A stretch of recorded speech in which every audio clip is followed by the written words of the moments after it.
ആശ്വാസം നേടാം. ഹൃത്തിനുള്ളിൽ ജീവൻ നൽകും വചനം, തിരുവചനം. പിതാവിൻ്റെയും പുത്രൻ്റെയും പരിശുദ്ധാത്മാവിൻ്റെയും നാമത്തിൽ ആമേൻ. നമുക്ക് ഇന്ന് ധ്യാനിക്കാനായിട്ട് തിരഞ്ഞെടുത്തിരിക്കുന്ന ബൈബിൾ ഭാഗം വിശുദ്ധ യോഹന്നാൻ്റെ സുവിശേഷം 17-ാം അധ്യായം 15-ാമത്തെ വചനമാണ്.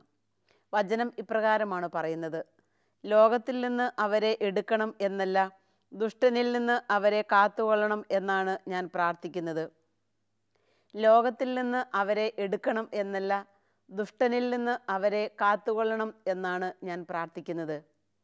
യേശുവിൻ്റെ ഒരു പ്രാർത്ഥനയുടെ പരമപ്രധാനമായിട്ടുള്ള ഒരു ഭാഗമാണിത്. ലോകം മുഴുവനും ഇന്ന് തിന്മയാൽ നിറഞ്ഞിരിക്കുകയാണ്. ദൈവത്തിൻ്റെ മക്കളെ എങ്ങനെ പ്രലോഭിപ്പിക്കണം എന്നുള്ള ഒരു ആഗ്രഹത്തോടുകൂടി പിശാച് ഓടി നടക്കുന്ന ഒരു കാലയളവാണ് ഈ കാലയളവ്. പ്രലോഭനത്തിന് വിധേയരാകാത്ത ആരും തന്നെ ഇല്ല. തിരുവചനത്തിലേക്ക് നമ്മൾ കടന്നു ചെല്ലുമ്പോൾ ഉൽപ്പത്തി പുസ്തകത്തിൽ നമ്മൾ കാണുന്നുണ്ട്, ആദവും ഹവ്വായും അവർ വലിയ പ്രലോഭനത്തിന് വിധേയരാവുകയാണ്. ദൈവത്തിൻ്റെ വാക്കുകൾക്ക് ആണ് സാത്താൻ പ്രാധാന്യം കൊടുത്തുകൊണ്ട് അവരെ പരീക്ഷിക്കാനായിട്ട്, പ്രലോഭിപ്പിക്കാനായിട്ട് അടുത്ത് എത്തുക. തിന്മയ്ക്ക് ഒരു ആഗ്രഹം മാത്രമേ ഉള്ളൂ, എങ്ങനെയെങ്കിലും മനുഷ്യനെ അവൻ്റെ രക്ഷയിൽ നിന്ന് അകറ്റിക്കളയണം, മാക്സിമം അവനെക്കൊണ്ട് പാപം ചെയ്യിക്കണം. അതിനു വേണ്ടുന്നത് എന്ത് പ്രലോഭനമാണെങ്കിലും അവനിങ്ങനെ നൽകിക്കൊണ്ടേ ഇരിക്കുകയാണ്. അതുകൊണ്ടാണ് യേശുക്രിസ്തു പ്രാർത്ഥിച്ചു വെച്ചത്, ദുഷ്ടനിൽ നിന്ന് അവരെ കാത്തുകൊള്ളണം എന്നാണ് ഞാൻ പ്രാർത്ഥിക്കുന്നത്. പിതാവിൻ്റെ സന്നിധിയിലുള്ള പുത്രൻ്റെ ഒരു പ്രാർത്ഥനയാണിത്. ദുഷ്ടനിൽ നിന്ന് നമ്മളെ കാത്തുകൊള്ളണം. ലോകം മുഴുവനും ഈ തിന്മയ്ക്ക് അടിപ്പെട്ടിരിക്കുമ്പോൾ ഓരോ ദിവസവും ഓരോ നിമിഷവും വരുന്ന പ്രലോഭനങ്ങൾക്ക് അവൻ വിധേയനാവുകയാണ്. ഈ കഴിഞ്ഞ ദിവസം ഒരു സഹോദരൻ പറഞ്ഞു, ധ്യാനമൊക്കെ കൂടി യേശുവിനെ നാഥനും രക്ഷകനും ഒക്കെയായി അറിഞ്ഞു, ഒരുപാട് തൻ്റെ പഴയ പ്രവൃത്തികളെല്ലാം ഉപേക്ഷിച്ചു, അങ്ങനെ യേശുവുമായിട്ടുള്ള ഒരു വ്യക്തിപരമായ ബന്ധത്തിൽ മുന്നേറിക്കൊണ്ടിരിക്കുകയാണ്. അപ്പോൾ ആ സഹോദരന് ഉപേക്ഷിച്ചു പോന്ന ഒരു പാപം, മദ്യപാനം എന്ന് പറയുന്ന ആ തിന്മയിലേക്ക് പോകാനായിട്ടുള്ള വലിയ പ്രലോഭനങ്ങൾ, കൂട്ടുകാരൊക്കെ വളരെ വേഗത്തിൽ വളരെ ആശയോടുകൂടെ ഇദ്ദേഹത്തെ പ്രലോഭിച്ചുകൊണ്ടിരിക്കുക. ആ സഹോദരൻ പറഞ്ഞു, സിസ്റ്റർ, അതെനിക്കൊന്ന് തരണം ചെയ്യുവാനായിട്ട് വളരെ ബുദ്ധിമുട്ടായിരുന്നു, ഒരുപാട് അതിനകത്തു നിന്ന് ജയിക്കുവാനായിട്ട് ഞാൻ വിഷമിച്ചു. ആ നിമിഷങ്ങളിലൊക്കെ കർത്താവിനെ ഞാൻ മുറുകെ പിടിച്ചു. നോക്കിക്കേ, തിന്മ ഓടി നടക്കുകയാണ്. എവിടെയാണ് ഏതെങ്കിലും ഒരു ദൈവമകനെ, ഒരു ദൈവമകളെ വീഴിക്കാനായിട്ട് പറ്റുന്നത് അവരുടെ അടുത്തേക്ക് അവൻ തിന്മയുമായിട്ട് ഓടി എത്തുകയാണ്. വിശുദ്ധ മത്തായിയുടെ സുവിശേഷം 4-ാം അധ്യായത്തിൻ്റെ 3-ാമത്തെ തിരുവചനം വളരെ ശ്രദ്ധേയമാണ്. അവിടെ പ്രലോഭകൻ യേശുവിൻ്റെ അടുത്ത് ചെന്നിട്ട് യേശുവിനോട് പറയുന്ന ഒരു കാര്യമുണ്ട്. നീ ദൈവപുത്രനാണെങ്കിൽ, അതാണ് അവൻ പറയുക, നീ ദൈവപുത്രനാണെങ്കിൽ ഈ കല്ലുകളോട് അപ്പമാകാനായിട്ട് കൽപ്പിക്കുക. പിശാച് പറയാതെ അറിയാം ഇവൻ ദൈവപുത്രനാണെന്നുള്ള കാര്യം. സ്വർഗം യേശുവിനെക്കുറിച്ച് സാക്ഷ്യപ്പെടുത്തിയിട്ടുള്ളതാണ്. ഇവൻ എൻ്റെ പ്രിയപുത്രനാകുന്നു, ഇവന് ഞാൻ സംപ്രീതനായിരിക്കുന്നു എന്നുള്ള ദിവ്യമായ സ്വരം. പക്ഷേ പിശാച് കർത്താവിൻ്റെ അടുത്ത് ചെന്നിട്ട് പ്രലോഭനം കൊടുക്കുകയാണ്. നീ ദൈവത്തിൻ്റെ പുത്രനാണെങ്കിൽ, തമ്പുരാൻ്റെ അടുത്ത് പോലും ഇവൻ ഈ പ്രലോഭനം കൊണ്ട് ചെന്നുവെങ്കിൽ മനുഷ്യമക്കളായ നമ്മളുടെയൊക്കെ അവസ്ഥകൾ വളരെ ബുദ്ധിമുട്ട് ഏറുതായിരിക്കും. ഏതെങ്കിലുമൊക്കെ ഒരു തിന്മ പ്രവൃത്തികൾ ഉപേക്ഷിച്ച് നന്മ ചെയ്യാനും പുണ്യത്തിലേക്ക് കടന്നു വരാനും ആശിക്കുന്ന മനുഷ്യരെ അവരുടെ ദൈവത്തെ തേടാനുള്ള ആഗ്രഹത്തിൽ നിന്ന്, അല്ലെങ്കിൽ നന്മ ചെയ്യാനായിട്ടുള്ള ആഗ്രഹത്തിൽ നിന്ന് പുറകോട്ട് പിൻവലിക്കുകയും അവനെ തിന്മയിലേക്ക്, നാശത്തിലേക്ക് എറിഞ്ഞ് ഇട്ടുകൊടുക്കുകയുമാണ് വാസ്തവത്തിൽ ഈ പ്രലോഭകൻ ചെയ്യുന്നത്. പ്രലോഭനം എന്ന് പറഞ്ഞാൽ നമുക്കറിയാം, അത് നമ്മുടെ കൂട്ടത്തിലുള്ളവരിൽ നിന്നുണ്ടാകും, ലോകത്തിൽ നിന്നുണ്ടാകും, ചില വസ്തുക്കളിൽ നിന്നുണ്ടാകും, ചില വ്യക്തികളിൽ നിന്ന് നമുക്കുണ്ടാകും. പല രീതിയിലാണ് ഈ പ്രലോഭനം നമ്മളെ ഓരോരുത്തരെയും അനുദിന ജീവിതത്തിൽ പിടിമുറുക്കിക്കൊണ്ടിരിക്കുക. അവിടെ ഒന്നൊക്കെ നമുക്ക് ഒന്ന് രക്ഷപ്പെടാനായിട്ട് സാധിക്കണമെങ്കിൽ കർത്താവിൻ്റെ വചനത്തിൽ അടിയുറച്ച് വിശ്വസിക്കുകയും കർത്താവിൽ ശരണം പ്രാപിക്കുകയും ചെയ്താൽ മാത്രമേ നമുക്ക് അവിടുന്ന് ഒരു രക്ഷ കിട്ടുകയുള്ളൂ. അല്ലെങ്കിൽ യേശുവിൻ്റെ അടുത്ത് ചെന്നതുപോലെ തന്നെ അവൻ നമ്മുടെ അടുത്ത് വരും. നീ വലിയ പ്രാർത്ഥനാക്കാരിയല്ലേ, നീ എന്നും പള്ളിയിൽ പോകുന്ന ആളല്ലേ, നീ വിശുദ്ധ കുർബാന സ്വീകരിക്കുന്ന ആളല്ലേ, നീ വലിയ ഒരു ശുശ്രൂഷയ്ക്ക് നേതൃത്വം കൊടുത്തുകൊണ്ടിരിക്കുന്ന ആളല്ലേ. നമ്മളുടെ ഐഡൻറ്റിറ്റി അവൻ ചോദ്യം ചെയ്തുകൊണ്ട് നമ്മളെ പ്രലോഭനത്തിലേക്കും പാപത്തിലേക്കും വീഴിക്കുകയാണ് തിന്മ ഇവിടെ ചെയ്യുക. നമുക്കറിയാം, ക്രൈസ്തവ ജീവിതം എന്ന് പറയുന്നത് പുണ്യ അഭ്യാസനത്തിനുള്ള ഒരു വഴികൂടിയാണ്. ഈ പുണ്യം അഭ്യസിക്കുന്നതിൽ നിന്ന് നമ്മളെ എത്ര കണ്ടാണ് ഈ പ്രലോഭനങ്ങൾ, അനുദിന ജീവിതത്തിലുണ്ടാകുന്ന പ്രലോഭനങ്ങൾ നമ്മളെ വഴിതെറ്റിക്കുകയും പാപത്തിലേക്ക് കൊണ്ടുപോയി എത്തിക്കുകയും ചെയ്യാം. ദൈവത്തിൻ്റെ സ്വരത്തിന് കാതോർക്കാത്ത ഒരാൾക്ക്, ദൈവത്തിൻ്റെ വഴിയാണ് എന്ന് തിരിച്ചറിയാൻ പറ്റാത്ത ഒരാൾക്ക് സംഭവിക്കാൻ പോകുന്ന കാര്യം വളരെ പെട്ടെന്ന് തന്നെ ആ ആത്മാവ് പാപത്തിലേക്ക് വീഴും, അല്ലെങ്കിൽ പ്രലോഭനത്തിന് അടിമപ്പെട്ടു പോകും എന്നുള്ള വലിയ കാര്യമാണ്. വിശുദ്ധാത്മാക്കളുടെ അടുത്ത് പോലും ഈ തിന്മ ചെന്നിട്ട് അവരെ പ്രലോഭിപ്പിക്കുന്നത് നമ്മൾ കാണുന്നുണ്ട്. ജീവചരിത്രമൊക്കെ വായിക്കുമ്പോൾ നമുക്ക് കാണാൻ സാധിക്കും. നമ്മളുടെ എല്ലാ നന്മ പ്രവൃത്തികളെയും, നമ്മുടെ ഹൃദയത്തിൻ്റെ വികാരങ്ങളെ, തിന്മയായിട്ടുള്ള വികാരങ്ങളെ അവൻ നമ്മളിലേക്ക് കുത്തിവെച്ചുകൊണ്ട്, അല്ലെങ്കിൽ തിന്മയായിട്ടുള്ള പ്രവൃത്തികൾ നമ്മൾ ചെയ്യുവാനായിട്ടുള്ള വലിയൊരു പ്രേരണ നമുക്ക് തന്നുകൊണ്ട് ഇവൻ പാപത്തിലേക്ക് നമ്മളെ വലിച്ചഴയ്ക്കുകയാണ്. യേശുക്രിസ്തുവിൻ്റെ അടുത്ത് ഈ പ്രലോഭകൻ ചെന്നപ്പോൾ യേശു അതിനെ തരണം ചെയ്തത് വചനം കൊണ്ട് മാത്രമാണ്.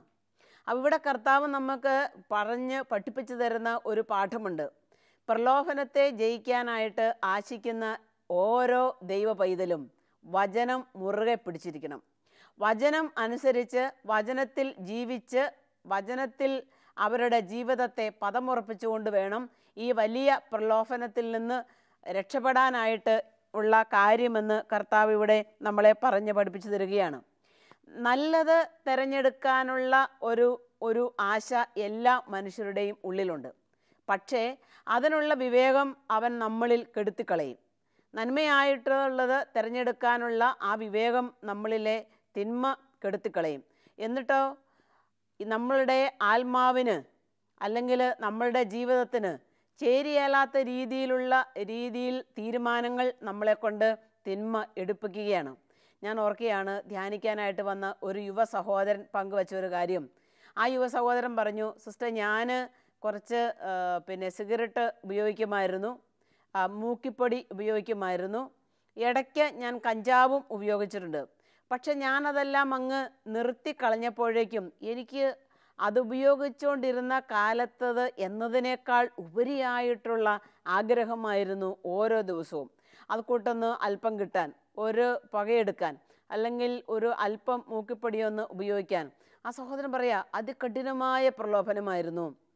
ആ സഹോദരൻ എന്നിട്ട് യുവ സഹോദരൻ ഷെയർ ചെയ്തു, എനിക്കിങ്ങനെയുള്ള ആഗ്രഹം തോന്നുമ്പോഴേ, എവിടെ വെച്ച് എനിക്ക് തോന്നുന്നോ ഞാൻ അവിടുന്ന് ഓടിപ്പോവും. ചിലപ്പോൾ കടയുടെ മുന്നിൽ നിൽക്കുമ്പം, അല്ലെ ബസ് സ്റ്റോപ്പിൽ നിൽക്കുമ്പം, അല്ലെ കൂട്ടുകാരുമായിട്ടൊക്കെ ഇങ്ങനത്തെ കാര്യങ്ങളൊക്കെ വർത്തമാനമൊക്കെ പറഞ്ഞു നിൽക്കുമ്പോഴായിരിക്കും ഇതിനുള്ള ഭയങ്കര ആഗ്രഹം, അതിങ്ങനെ വലിയൊരു ഉൾത്തള്ളൽ പോലെ ഉള്ളിലേക്ക് വന്ന് നിറയുകയാണെന്നാണ് ആ സഹോദരൻ പറഞ്ഞത്. പ്രിയപ്പെട്ടവരെ, ലോകത്ത് നിറഞ്ഞിരിക്കുന്ന ഈ തിന്മ മനുഷ്യനെ എങ്ങനെയെങ്കിലും പാപത്തിൽ വീഴിപ്പിച്ച് ദൈവമകനാണ്, ദൈവമകളാണ് എന്നതിൽ നിന്ന് അവരെ പിന്തിരിപ്പിച്ച് കളയുക എന്നുള്ളതാണ്. തിന്മയുടെ തലയെ തകർത്ത പരിശുദ്ധ അമ്മയുടെ മാധ്യസ്ഥം നമുക്ക് ഇതിന് വളരെ സഹായകരമാണ്. അമ്മ ഈ തിന്മയെ ജയിച്ചവളാണ്. ഈ പ്രലോഭനത്തെ തരണം ചെയ്യുവാൻ നമ്മളെ അതുകൊണ്ട് പരിശുദ്ധ മറിയം നമ്മളെ സഹായിക്കുകയാണ്. പത്രോസ്ലീഹ എഴുതിയ 1-ാം ലേഖനം 5-ാമത്തെ അധ്യായത്തിൻ്റെ 8-ാമത്തെ വചനം വളരെ ശ്രദ്ധേയമാണ്. വചനം ഇപ്രകാരമാണ് പഠിപ്പിക്കുന്നത്, നിങ്ങളുടെ ശത്രുവായ പിശാച് അലറുന്ന സിംഹത്തെ പോലെ ആരെ വിഴുങ്ങണമെന്ന് അന്വേഷിച്ചുകൊണ്ട് ചുറ്റി നടക്കുന്നു. നിങ്ങളുടെ ശത്രുവായ പിശാച്, അതാണ് വചനം പറയുന്നത്.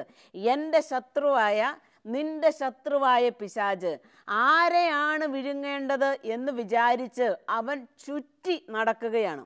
ഇവനിങ്ങനെ പണിയില്ലാതെ ചുറ്റി നടക്കുമ്പോഴായിരിക്കും ഒരു കൊച്ചാത്മാവ് അവിടെ ഇരിക്കുന്നത്. ആ പാവം അങ്ങ് ചെയ്താലോ, അല്ലെങ്കിൽ ആ പ്രവൃത്തിയിലേക്ക് പോയാലോ എന്ന് വിചാരിച്ചു കൊണ്ടിരിക്കുന്നത്. ഉടനെ തന്നെ ഈ പ്രലോഭനം ആ ആത്മാവിനെ പിടിച്ച് ഞെക്കുകയാണ്, ചെയ്യുവാനായിട്ടുള്ള വലിയ പ്രേരണ കൊടുക്കുക. കഴിഞ്ഞ ആഴ്ചത്തെ ധ്യാനത്തിൽ പങ്കെടുത്ത ഒരു സഹോദരൻ പങ്കുവച്ചു, സിസ്റ്ററെ, എനിക്ക് ഏതെങ്കിലുമൊക്കെ കടകളിൽ കയറുമ്പം അവിടെ ഇരിക്കുന്ന എൻ്റെ മനസ്സിനിണങ്ങിയ സാധനങ്ങൾ എങ്ങനെയെങ്കിലും ഒന്ന് കട്ടെടുക്കാനായിട്ടുള്ള പ്രവണത എന്നിൽ കൂടുതലാണ്. ഒരു തവണ ഒരു കടയിൽ കയറി ഈ സഹോദരൻ ഒരു സാധനം എടുത്തു. അവിടെ ഇങ്ങനെ CCTV ഒക്കെ ഉണ്ടായിരുന്നതുകൊണ്ട് ഇദ്ദേഹത്തെ പിടിക്കപ്പെട്ടു. അതങ്ങനെ അവിടെ തിരിച്ചു കൊടുത്തു. അവിടുന്ന് ഊരിപ്പോന്നു.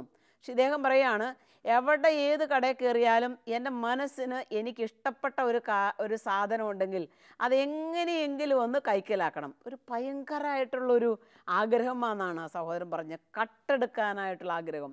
അതുപോലെ തൻ്റെ കയ്യിൽ അന്നത്തെ കാര്യത്തിന് വേണ്ട പണമില്ലെങ്കിൽ ആരുടെ പോക്കറ്റിൽ പണമുണ്ടോ അത് ഇദ്ദേഹത്തിൻ്റെ കണ്ണാലെ കണ്ടിട്ടുണ്ടെങ്കിൽ ഈ സഹോദരൻ പറയാം, അതെങ്ങനെയെങ്കിലുമൊക്കെ ഞാൻ അടിച്ചു മാറ്റും, അത് അടിച്ചു മാറ്റുവോളം ഞാൻ അതിൻ്റെ പിന്നാലെ ആയിരിക്കുമെന്ന് സഹോദരൻ പറയാം. ഓർത്ത് നോക്കിയേ, ആരെ വിഴുങ്ങണമെന്നോർത്ത് പിശാചിങ്ങനെ അലറി നടക്കുന്ന നേരത്താണ് ഈ സഹോദരന് ഈ ആഗ്രഹങ്ങളുമായിട്ടിരിക്കുക. ഉടനെ തിന്മ ആ മനുഷ്യനെ പിടികൂടുകയാണ്. ആരെയാണ് ഇത് വിഴുങ്ങേണ്ടത്? ഒരു യുവാവിനെയാണോ, യുവതിയെയാണോ, അച്ഛനെയാണോ, സിസ്റ്ററിനെയാണോ, ഭാര്യയാണോ, ഭർത്താവിനെയാണോ? ആരെ വിഴുങ്ങേണ്ടെന്നോർത്ത് ഇവൻ ചുറ്റിക്കറങ്ങി നടക്കുക. ഈ ചുറ്റിക്കറങ്ങി നടക്കുന്ന തിന്മയെ ജയിക്കാൻ, മാറ്റി നിർത്താൻ നമുക്ക് സാധിക്കണമെങ്കിൽ നമ്മളൊക്കെ ഒരു ദൈവിക മനുഷ്യനായിരിക്കണം. ദൈവത്തിൻ്റെ മകളാണെന്നുള്ള വലിയ ബോധ്യം നമുക്കുണ്ടായിരിക്കണം. അതല്ലെങ്കിൽ വളരെ പെട്ടെന്ന് നമ്മൾ ആ പ്രലോഭനത്തിലേക്ക്, ആ പാപത്തിലേക്ക് വിഴുതിപ്പോവുക. അതുകൊണ്ടാണ് യേശു പ്രാർത്ഥിച്ചു വെച്ചത്, ദുഷ്ടനിൽ നിന്ന് ഇവരെ കാത്തുകൊള്ളണം എന്നാണ് ഞാൻ പ്രാർത്ഥിക്കുന്നത് എന്ന്. വീണ്ടും യാക്കോബ് ലേഖനത്തിലേക്ക് നമ്മൾ കടന്നു ചെല്ലുമ്പോൾ 4-ാം അധ്യായത്തിൻ്റെ 7-ാമത്തെ വചനം വളരെ മനോഹരമാണ്. വചനം ഇപ്രകാരമാണ് പറയുന്നത്, പിശാചിനെ ചേർത്ത് നിൽക്കുവിൻ, അപ്പോൾ അവൻ നിങ്ങളിൽ നിന്ന് ഓടി അകന്നുകൊള്ളും. വചനം പറയാണ്, പിശാചിനെ ചെറുത്തു നിന്നാൽ അന്നേരെ അവൻ നമ്മളിൽ നിന്ന് ഓടി രക്ഷപ്പെട്ടുകൊള്ളും. അവൻ ഓടിപ്പോവും. നമ്മളിങ്ങനെ ചേർത്ത് നിൽക്കുന്നവരാണെന്ന് കണ്ടാൽ. ഈ കഴിഞ്ഞ ദിവസം ഞാനൊരു സഹോദരന് വേണ്ടി ശിരസിൽ കരങ്ങൾ വെച്ച് പ്രാർത്ഥിച്ചുകൊണ്ടിരിക്കുക. ആ സമയത്ത് പരിശുദ്ധാത്മാവ് എനിക്കൊരു സന്ദേശം നൽകുകയാണ്, ഈ വ്യക്തിക്ക് വേണ്ടി ഇങ്ങനെ പ്രാർത്ഥിച്ചിട്ടുണ്ടെങ്കിൽ ഇത് രക്ഷപ്പെടുകയില്ല. അപ്പോൾ എൻ്റെ മനസ്സിൽ തോന്നി, എൻ്റെ കയ്യിൽ ഒരു വലിയ ബെനഡിക്റ്റിയൻ കുരിശിരിപ്പുണ്ട്. ഞാൻ ഓടിപ്പോയി ഈ മനസ്സിൽ വന്ന ഈ നല്ല പ്രചോദനത്തോട് സഹകരിച്ച് പോയി മുറിയിൽ പോയി ഈ ബെനഡിക്റ്റിയൻ ക്രോസ് എടുത്തുകൊണ്ട് വന്ന് ഇദ്ദേഹത്തിൻ്റെ ശിരസിൽ വെച്ച് അത് വെച്ച് ഞാൻ പ്രാർത്ഥിച്ചുകൊണ്ടിരുന്നു. പ്രാർത്ഥന അങ്ങോട്ട് ഒരു തീരാനാകാനായിട്ട് നിൽക്കുന്ന ആ സമയമായപ്പോഴേക്കും ഇയാൾ അവിടെ ഇരുന്ന് ഒച്ചത്തിലിങ്ങനെ അലറി വിളിക്കുകയാണ്. എന്തൊക്കെയോ എനിക്ക് പരിചിതമില്ലാത്ത കുറേ വാക്കുകളൊക്കെ പറഞ്ഞ് അലറി വിളിക്കുക. ഞാൻ ഉടനെ തന്നെ കുരിശ് ശിരസിൽ വെച്ചുകൊണ്ട് തന്നെ യേശുവിൻ്റെ നാമത്തിൽ, പിതാവിൻ്റെയും പുത്രൻ്റെയും പരിശുദ്ധാത്മാവിൻ്റെയും നാമത്തിൽ നിന്നിലുള്ള തിന്മയുടെ ശക്തിയെ ഞാൻ പുറത്താക്കുന്നു എന്ന് പറഞ്ഞ് ഞാൻ സ്തുതിച്ച്, നല്ല ഒച്ചത്തിൽ ഞാൻ സ്തുതിച്ച് പ്രാർത്ഥിച്ചുകൊണ്ടിരുന്ന നേരത്ത് ഇദ്ദേഹത്തിൻ്റെ ആ കാർച്ചയുടെ ശബ്ദം ഇരട്ടിച്ചു. ഞാൻ വിചാരിച്ചു ഇതിപ്പോൾ നിൽക്കുമായിരിക്കുമെന്ന്. ഇദ്ദേഹത്തിന് ഒച്ച കൂടുതലനുസരിച്ച് എൻ്റെ വിശ്വാസം വർദ്ധിച്ചു. ഞാൻ അതനുസരിച്ച് ഒച്ച സ്തുതിച്ച് പ്രാർത്ഥിച്ചുകൊണ്ടിരുന്നു. ഒരു 10-15 മിനിറ്റോളം എടുത്തു.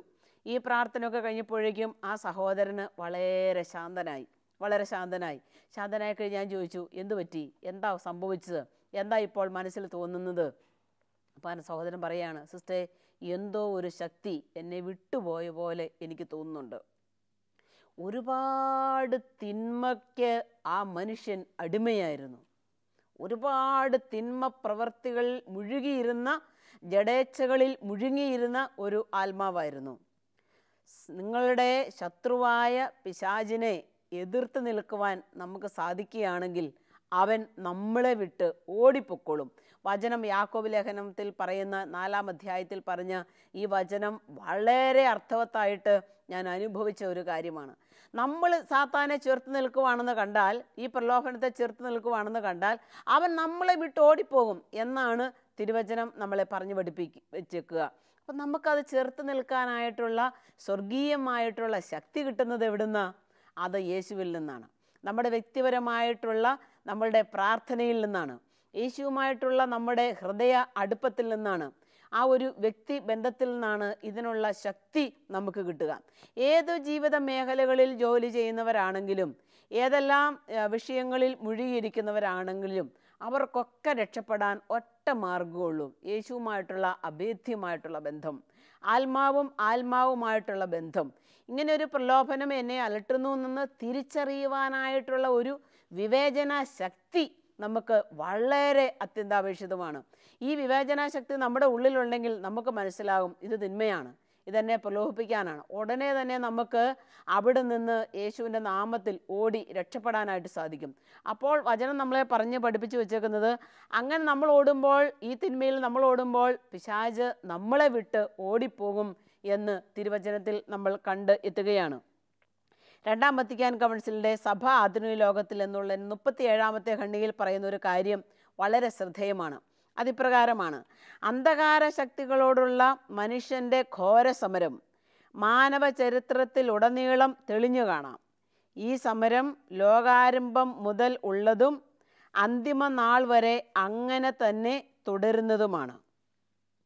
അന്തിമ നാൾ, ലോകത്തിൻ്റെ ആരംഭം മുതൽ ഉള്ളതാണ് ഈ തിന്മയുമായിട്ടുള്ള ഘോരമായ സമരം മനുഷ്യൻ. അത് ഈ ഒരു ഇടക്കാലം കൊണ്ട് തീരുകയല്ല, അന്തിമമായ നാൾ വരെ ഈ സമരം ഉണ്ടായിരിക്കുമെന്ന് വത്തിക്കാൻ കൗൺസിൽ നമ്മളെ വളരെ കൃത്യമായിട്ട് പഠിപ്പിക്കുക. മാനവ ചരിത്രത്തിൻ്റെ തുടക്കം മുതലേ ഈ പ്രലോഭനം ഉണ്ട്. അതിലെ ഉൽപ്പത്തി പുസ്തകം നമ്മൾ എടുക്കുമ്പോൾ നമ്മളവിടെ കാണുന്നുണ്ട്, ആത്തേം ഹവ്വായെയും പ്രലോഭിപ്പിക്കുന്ന ഈ ദുഷ്ട പിശാച്.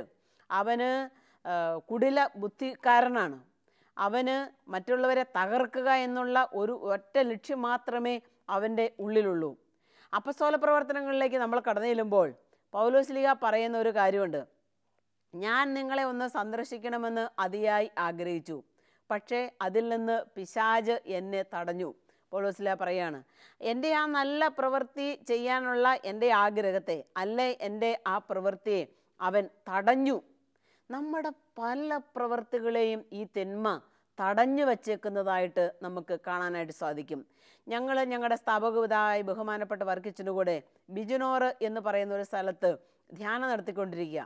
അപ്പോൾ അവിടെ ഒരു വീട്ടിൽ പ്രാർത്ഥിക്കാനായിട്ട് അച്ഛൻ പോയി. എൻ്റെ കൂടെ ഞാനും വേറൊരു സിസ്റ്ററും ഉണ്ട്. ഞങ്ങളെ രണ്ടുപേരെയും കൂടെ മധ്യസ്ഥ പ്രാർത്ഥനയ്ക്ക് ഏൽപ്പിച്ചിട്ട് അച്ഛന് വന്ന വണ്ടിക്ക് കയറിപ്പോയി. ആ വീടിനോട്, പ്രാർത്ഥിക്കാൻ ചെല്ലേണ്ടിയിരുന്ന വീടിനോട് അടുത്ത് ഒരു കുറച്ച് സ്ഥലം കൂടെ കവർ ചെയ്താൽ അവരുടെ വീടിന് മുറ്റത്തെത്തും. പക്ഷേ അതിൻ്റെ ആ വീട് എത്താറായപ്പോഴേക്കും ഇവരുടെ വണ്ടി മുന്നോട്ടും ഇല്ല പുറകോട്ടും ഇല്ലാത്തതുപോലെ വണ്ടി സ്റ്റക്കായി. അച്ഛൻ ഉടനെ തന്നെ വണ്ടിയിൽ ഇരുന്നു കൊണ്ട് തന്നെ ഒരു ഡെലിവറൻസ് പ്രേയർ ചൊല്ലിയിട്ട് അച്ഛൻ വണ്ടിയിൽ ഒരു കുരിശ് വരച്ചിട്ട് അച്ഛൻ കുറേ നേരം അവിടെ ഇരുന്ന് പ്രൈസ് ചെയ്ത് പ്രാർത്ഥിച്ചു. എന്നിട്ട് ഡ്രൈവറോട് പറഞ്ഞു വണ്ടി എടുക്കാൻ പറഞ്ഞു.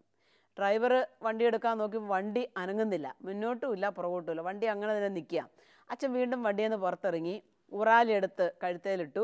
ഹന്നാമ്പളം ഉണ്ടായിരുന്നു കയ്യിൽ, അതെടുത്ത് കൈ പിടിച്ചു. അച്ഛൻ്റെ പ്രാർത്ഥനാ പുസ്തകത്തിൽ നോക്കി ചെറിയൊരു പ്രേയർ ചൊല്ലിയിട്ട് അച്ഛൻ പറഞ്ഞു, യേശുവിൻ്റെ നാമത്തിൽ ദുഷ്ടാരൂപിയെ നിന്നോട് ഞാൻ കൽപ്പിക്കുന്നു. അച്ഛൻ പ്രാർത്ഥിച്ചു, ദുഷ്ടാരൂപിയെ നിന്നോട് ഞാൻ കൽപ്പിക്കുന്നു.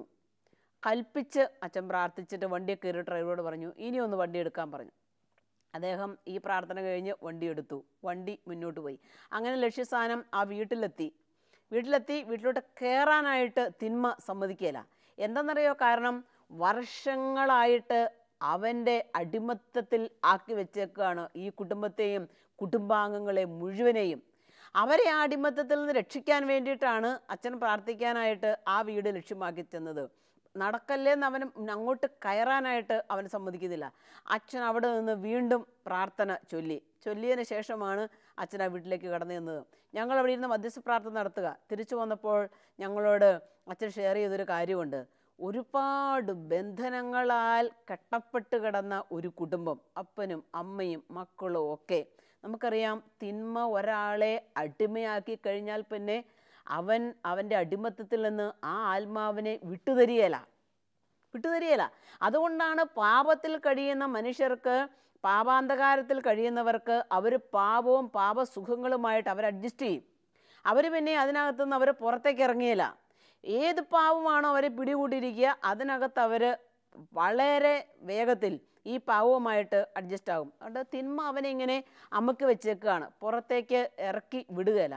പ്രിയ സഹോദരി സഹോദരന്മാരെ, നമ്മളൊക്കെ ഏതൊക്കെയോ രീതിയിലുള്ള അടിമത്തങ്ങളിൽ പെട്ടിരിക്കുന്നവരാണെങ്കിൽ, ഏതെങ്കിലുമൊക്കെയുള്ള പ്രലോഭനങ്ങൾക്ക് അടിമപ്പെട്ട് ഇരിക്കുന്നവരാണെങ്കിൽ, ഈ വചനം കേട്ടുകൊണ്ടിരിക്കുന്ന സമയം തന്നെ നിങ്ങളുടെ ശത്രുവായ പിശാചിനെ ചെറുത്ത് നിൽക്കാനായിട്ട് നിങ്ങൾക്ക് ശക്തിയുണ്ടെന്നുള്ള ആ ഒരു ആഗ്രഹം മനസ്സിലുണ്ടെങ്കിൽ യേശുക്രിസ്തുവിനെ വിളിച്ച് പ്രാർത്ഥിക്കുക. കർത്താവ് നമ്മളെ ശക്തിപ്പെടുത്തും.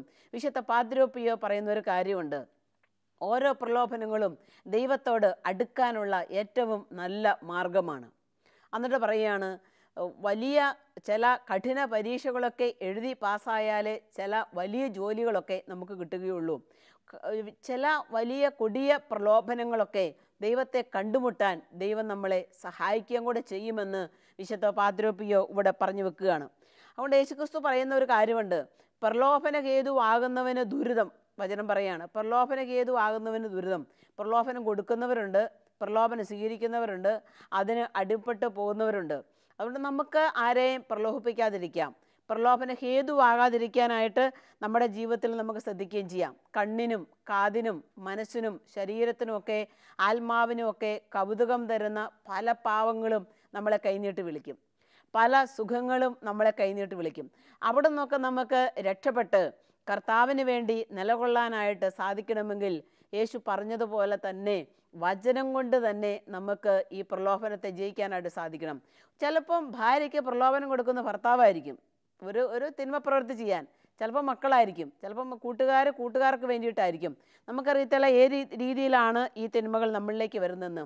വിശുദ്ധ ജെർത്രൂദ് പറയുന്ന ഒരു കാര്യമുണ്ട്. ഒരു ദിവസം ജെർത്രൂദിന് ഭയങ്കരമായിട്ടുള്ള പ്രലോഭനം ഉണ്ടായി. പ്രലോഭനം ഉണ്ടായപ്പം അവൾ ഒരുപാട് ഉപവസിച്ചു, പ്രാർത്ഥിച്ചു, എന്നിട്ടൊന്നും ഈ പ്രലോഭനം വിട്ടുപോകുന്നില്ല. അവളെന്ത് ചെയ്തു? എളിമയോടുകൂടെ ക്രൂശിതനായ കർത്താവിൻ്റെ അടുത്ത് ചെന്നിട്ട് പറഞ്ഞു, ഈശോയെ, നിന് മുൻപിൽ ഞാൻ എളിമപ്പെടുന്നു, ഈ പ്രലോഭനത്തിൽ നിന്ന് എന്നെ രക്ഷിക്കണമേ. അപ്പോൾ സാത്താൻ ഉടനെ തന്നെ അവിടെ എത്തിയിട്ട് പറയുകയാണ്, എളിമയാണ് പ്രലോഭനത്തെ ജയിക്കാനുള്ള മാർഗമെന്ന് നിനക്ക് പറഞ്ഞു തന്ന നിന്റെ ദൈവം ശപിക്കപ്പെട്ടവനാകട്ടെ എന്ന് പറഞ്ഞിട്ട് തിന്മ ഓടിപ്പോയി എന്ന് വിശുദ്ധ ജെർത്രൂദ് പറയുകയാണ്. പ്രിയ സഹോദരി സഹോദരങ്ങളെ, നമുക്ക് എളിമപ്പെടാം തമ്പുരാന്റെ മുൻപിൽ. വിശ്വാസത്തോടെ നമുക്ക് പ്രാർത്ഥിക്കാം. അനുദിന ജീവിതത്തിൻ്റെ പ്രലോഭനങ്ങൾക്ക് കീഴ്പ്പെടാതെ കർത്താവിന് വേണ്ടി ജീവിക്കാനും പ്രവർത്തിക്കാനും തീരുമാനമെടുക്കാനും പാപവഴികൾ ഉപേക്ഷിക്കാനുമുള്ള നല്ല തീരുമാനമെടുത്തുകൊണ്ട് നല്ല ദൈവമക്കളായി നമുക്ക് മുന്നേറാം. അതിനു വേണ്ട എല്ലാ അനുഗ്രഹങ്ങളും പ്രലോഭനത്തെ തരണം ചെയ്ത യേശുവിനോട് നമുക്ക് ചോദിക്കാം. യേശു നമുക്കതിന് വേണ്ട ശക്തി തരും, ധൈര്യം തരും, ബലം തരും, ആത്മശക്തി തരും. നമുക്ക് പ്രാർത്ഥിക്കാം. ദുഷ്ടനിൽ നിന്ന് കർത്താവെ ഞങ്ങളെ എല്ലാവരെയും കാത്തുകൊള്ളണമേ. വിശിഷ്യ എൻ്റെ കുടുംബത്തിൽപ്പെട്ടവരെ, എൻ്റെ സ്നേഹിതരെ, ഞാനുമായി ബന്ധപ്പെട്ട സകല മനുഷ്യരെയും, ലോകം മുഴുവനെയും ദുഷ്ടനിൽ നിന്ന് കാത്തുകൊള്ളണമേ എന്ന് നമുക്ക് പ്രാർത്ഥിക്കാം. ഒരു നിമിഷം നമുക്ക് കണ്ണുകളടച്ച് പ്രാർത്ഥിക്കാം. കാരുണ്യവാനായ ഈശോയെ, അവിടുന്ന് ഞങ്ങൾക്ക് തന്ന ഈ തിരുവചനത്തെ ഓർത്ത് ഹൃദയപൂർവ്വം ഞങ്ങൾ നന്ദി പറയുന്നു. അവിടുന്ന് ഞങ്ങൾക്ക് കാണിച്ചു തന്ന പാതകൾ പിന്തുടർന്ന് അനുദിന ജീവിതത്തിലെ പ്രലോഭനങ്ങളോട് വിട പറഞ്ഞ് വിശുദ്ധരായി ജീവിക്കുവാനുള്ള കൃപാവരം അങ്ങയുടെ മക്കളായ ഞങ്ങൾക്കെല്ലാവർക്കും പ്രദാനം ചെയ്യണമേ. പിതാവിൻ്റെയും പുത്രൻ്റെയും പരിശുദ്ധാത്മാവിൻ്റെയും നാമത്തിൽ ആമേൻ.